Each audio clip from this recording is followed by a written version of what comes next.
What is up, everyone? Renfail here. I hope you're doing well. Today we're diving into Pillars of Eternity once again with another gameplay guide for one of our favorite CRPGs of all time. If you've never played Pillars of Eternity by Obsidian Entertainment, you don't know what you're missing. It's a really cool game with a unique and original rule set, a unique and original world. It's their own intellectual property, their own setting. It's not like 5th edition or Pathfinder or anything like that. It's their own unique series of everything. And it's one of the most complex CRPGs out there in terms of all the different mechanics that are going on in the game in terms of gameplay. It's not just as simple as, say, armor class and resists. There's a lot of stuff going on.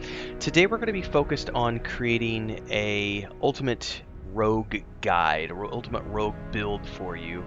I tend to play mine very hands-on, so the build we're going to be focused on is a very mechanical and melee build. This is not something you're going to be able to auto play. This is going to be something you're going to need to be on top of. So if you're playing at the normal difficulty or above, this particular build is something you're going to need to be constantly paying attention to so you're not accidentally dying or getting into too much trouble. You'll need to be worried about your flanking and positioning and everything else. So if all that sounds fun to you, we're going to dive into character creation right now, and we're going to talk about how to create the character, and then we're going to go through the level up process and show you what you want to take along the way to get sort of what I consider to be the ultimate build.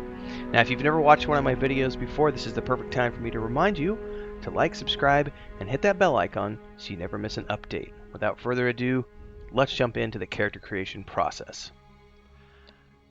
Now, one of the first things we're going to do is pick our race, and in this case we're going with the Orlan, who are the smallest of the Kith races, although many cultures don't consider them to be civilized at all. Notable for their large ears, two-tone skin, and hirsute bodies, Orlans are commonly found in Ir Glenfath, the Ixmithril Plains, and parts of the Dyrwood. They are known for their mental intensity and sharp senses. Out of the Orlan, I like the perception bonus in particular. Resolve's not bad, but it's the perception that I really want to focus on. But we're actually going to go with a Hearth Orlan, and that's because of the minor threat perk you get here. It says when attacking any target that is also being targeted by a teammate, Health Orlans convert some of their hits into crits. This is very important for the combat perspective because the build that I'm going to be focused on is more about the mechanical rogue, someone who's really good at disarming traps and opening doors and chests and things of that nature. So we want any bonus we can in terms of combat so that we can overcome any of the deficits we might have for not picking a DPS primary build. This will make sense as we get deeper into the character creation process. So once we've selected the Hearth Orlan, we're going to click Next. We're going to get into this. We're going to go straight to Rogue. Then we're going to go Next. And we're going to go into, this is kind of up to you in terms of what do you want. Blinding Strike, some of this is going to depend just on whether or not you're going to be playing at like the normal difficulty or beyond. I would argue that Crippling Strike is not as cool as Blinding Strike. The Blinding Strike inflicts extra damage and blinds the target, so for me, I always think this is a better ability. So we're going to click Blinding Strike, and then we're going to go Next. And here's where we have to pay attention, because if you don't remember the overview I did with the beginner's tip video, you only get one chance for stats, and that's here during character creation. Beyond character creation, you're not going to get any additional stat bonuses as you level up your character, which is something that's very common in, say, Dungeons and Dragons games, 5th edition games, Pathfinder games. Every 3 or 4 levels you'll get an additional stat. That's not the case with Pillars of Eternity. And everything in this game. It's all about whatever you start off with is what you get, and then from there you level up. So we're going to go ahead and get these numbers where we want them, and then I'll talk about why we want them in that particular order. Alright, now that we've got our stats ironed out, we're looking at 14 might, 10 constitution, 16 dex, 14 perception, 14 intellect, and 10 resolve. Now, these are pretty good stats. It's an overall rounded character. We're not doing a min-max version here where we're dropping a resolve down to 2 or anything like that. I like a fairly robust character. So we need a little bit of might for our damage in combat and fortitude defense. We need our perception kind of higher up, our intellect high up, but also dex pretty high up as well. And part of the stat organization, part of picking your attributes and getting your points where you want them to, is also going to be going through and looking, at the various culture components. I went with the Adir because it gives me a +1 to my resolve. And then I went for background. This doesn't really affect your stats per se, but it does affect your bonuses. And you can go through here and look at all the different types. I like the Drifter because it gives me a +1 to stealth and a +1 to mechanics. And mechanics are very important for the opening of traps and things of that nature. So once we've got those ironed out, you can come into your your facial stuff and the way you want your character to look and everything else, and you'll finish character creation after this. And now we're going to get into the leveling up process to dig into what does this character look like as we flesh it out, build it out, and get to the max level. Hey everyone, Renfail here with the commercial part of the video where I say, hey, if you like this, don't forget to like, subscribe, and hit that bell icon so you never miss an update. And thanks to all of our supporters here on YouTube and over on Patreon, our highest members, our guild champions, Crazy's Relative, Remy D here on YouTube. And don't forget, if you want to support, it's really easy. You can do the memberships below, the Adventurers Guild, 3 different tiers. There's also the super thanks on any uploaded video or YouTube short that you find. There's also, of course, the super chats and stickers that you could do on any live stream or premiere, and the Patreon page if you want to dive into the fantasy world that I have with my brother and my wife, which is a tabletop game, a point-and-click adventure game, and a fantasy book series. All are great ways to keep this channel going and me going full-time. Thanks again for those of you who support. Let's get back to the video that you're watching now. Alright, now we're getting into the actual leveling up process of the character. Now we're going to take this guy all the way through the leveling from level 2 up, and we're going to talk about what you're going to put your points into as you go up through the game.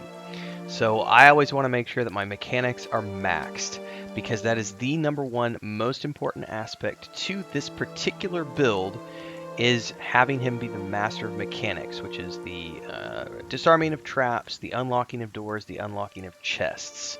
#1 most important thing. So always max out your mechanics if you can. Any points you have left, dump into stealth. Level 2, that's what we got. We can go to the next one. We're going to get backstab here. Dramatically increases damage done from stealth or invisibility. You may use melee or ranged weapons, but must be within 2 meters of the target. So pay attention to this, because this is what I was getting into about the manual manipulation of this character in combat. It requires a lot of hands-on if you're going to be getting the most out of the backstab damage. Alright, next level.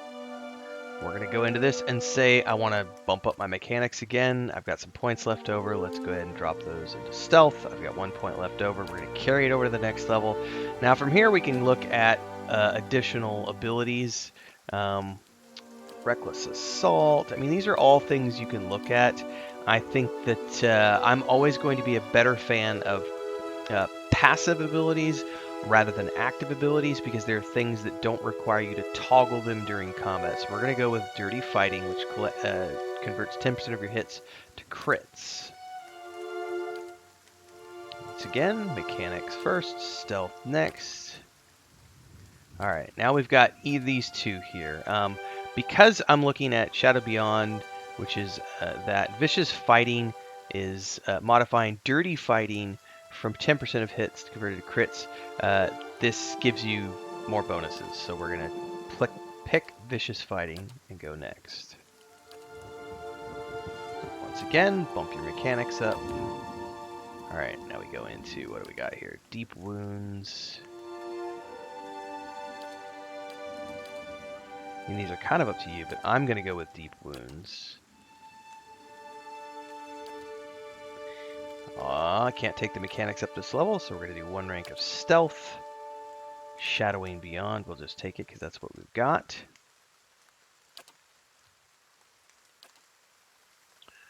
Okay. Coordinated positioning only works with one nearby target. I'm always going to look at something that, for me, I think Riposte is probably going to be the better option for DPS. But that's just a personal preference. Adept Evasion is also very good, but I'm going to go with Riposte.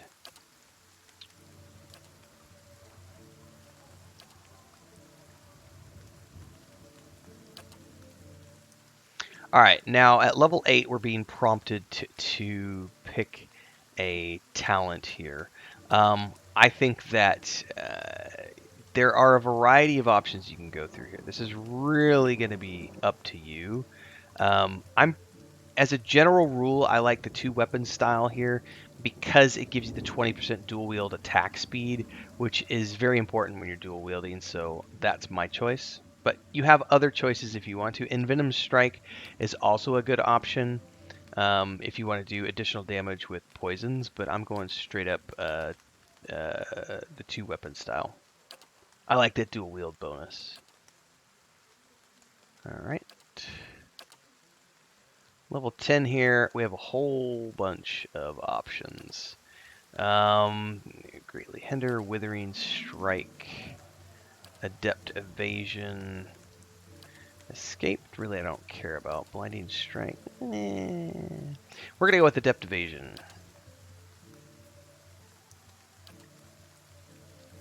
Alright. Now I'm going to hold off on this one because I want to get more points next level. Alright. Savage Attack. That's a modal. I want to make sure there's nothing else in here before I choose. Interrupting Blows. Yeah, this is a good one because it can interrupt spellcasters, so Interrupting Blows is a good option to pick.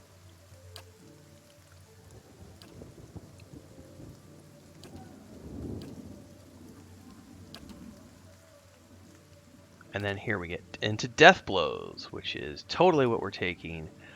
Makes your sneak attack more effective when the target is afflicted by 2 or more conditions that allow a sneak attack. So again, this is all about the manual maneuvering and adjustments to make sure that you've got the effects on the target before you hit them with sneak attack. And then finally we get to the last ding here, which is going to take us up to level 12.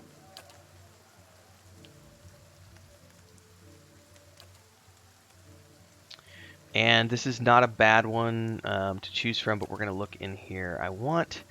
the Bloody Slaughter is not bad. All attacks at enemies with low endurance convert some hits to crits, and those crits do more damage. I think this is a great one to choose, so we're going to click Next. And we have automatically wrapped up the level 12 rogue, so that's what it looks like to create our Orlan rogue, based heavily on the mechanics and dual wielding of daggers. This is not a ranged build. This is a hands-on build that you're going to need to pay attention to, maneuvering him throughout combat and everything else, leveling him up with your party. Don't have a lot of stealth, so this is not a character they're going to be sending ahead to stealth a lot, but he does have the perception and the mechanics necessary, and you'll come across the traps. It'll be fine. You'll get all the traps you need. You'll be able to get all the doors you want. You'll be able to unlock all the chests you want and get the most out of your gameplay. So, hopefully you enjoyed this video. Let me know your thoughts below if you've played Pillars of Eternity before, or if this is your first time playing through, and if this guide is helpful to you in any way. Don't forget to like, subscribe, and hit that bell icon so you never miss an update as we continue to cover more Pillars of Eternity and other games as well. Check out the playlists, and I'll see everybody in the next video. Until then, stay safe and happy gaming.